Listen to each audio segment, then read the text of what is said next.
everybody, Tom Barnes, stories from the 78th, and the story today out at Navy Pier at Reunion. That is my friend Art Smith's new restaurant, and they have a big event this Thursday, June 1st, as it kicks off Autism Awareness Month. It's a cause near and dear to his heart, because not only has he been inspired by his mother, his grandmother, his great aunt, that has led him on the path of being all over the world, has taken his mother all over the world with him. Such an incredible story. He's been Lady Gaga's chef. He's been the Oprah Winfrey chef. You know him from all sorts of things, but the story is where it matters most. And that's what we're going to talk about now.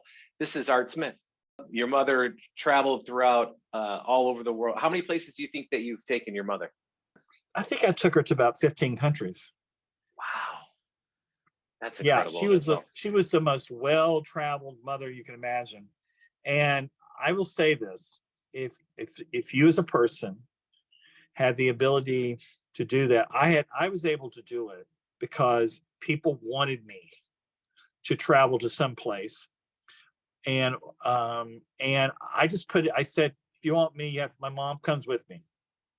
Her favorite place, I think, she loved Italy, but her other favorite place, my mother was, was religious, but not overly religious. And she loved Jerusalem.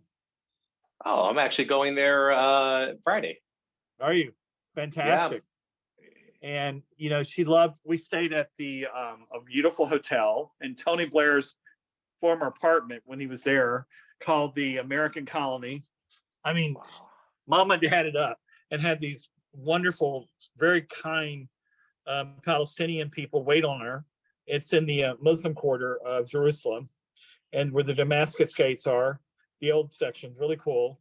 I mean, all of it's all great. You go to the Armenian section, you go to the Jewish section, you go all over. It's really, the diversity of Jerusalem is amazing. Absolutely. I mean, it ain't all about Jesus. It's about all kinds of faiths and different.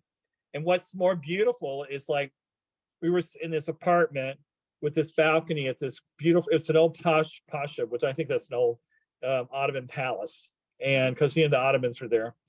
And you walk onto the patio, and there was a minaret, a mosque. And, and the call of prayer was going on, bells were ringing in churches and all different kinds, the smells of the city. It was pretty magical. It was really incredible. And that is why this is so important to you, this dinner at Reunion here on the 1st of June, which is the first day of... But my feeling is this, of June, and my feeling is this, Tom, is that we can't cure it today, but we can start today living. Don't wait till the illness completely takes you or anyone around you away. Just be proactive, and just remember that there's a case of a man who he's like an Iron Man, and he's so active that he has stopped the progression of the illness. And they're coming out with other stuff, and hopefully in the very near there will be a cure. But the only way there's going to be a cure is that you have to get people interested. And I think the problem, Alzheimer's and dementia and all that stuff is kind of like how when HIV/AIDS came out, it's like people looked at it as a death sentence. And you see now there's prevention and things of that sort, and et cetera, and a lot of illness. The same way, like, look how we felt when during the COVID. We thought, like, hell, there was never going to be a cure, and then finally we get something. Now, some people, we lost a lot of people before they got immunization, but the thing about it is let's while instead of just waiting, just live for the day and go forward, and eat good food, have great experiences, and don't care or give. You know what? If you or the person you love doesn't remember any of it, the point is, they remember the present now. Right, and that you did it too. You experiencing life, and this event that you're talking about starts at 6:30 at your new restaurant. And we haven't talked about your new restaurant in general. Like, you have this amazing event, but it's a wonderful restaurant. You know, fried chicken is stellar. No, I didn't grow up eating fried chicken every day. We only ate it on Sunday. It it you know, I first started serving fried chicken in a restaurant right here in Chicago at Blue Door Kitchen on a white tablecloth. We only did it on Sundays. People get so mad at me. But well, you can get it every day now at both places.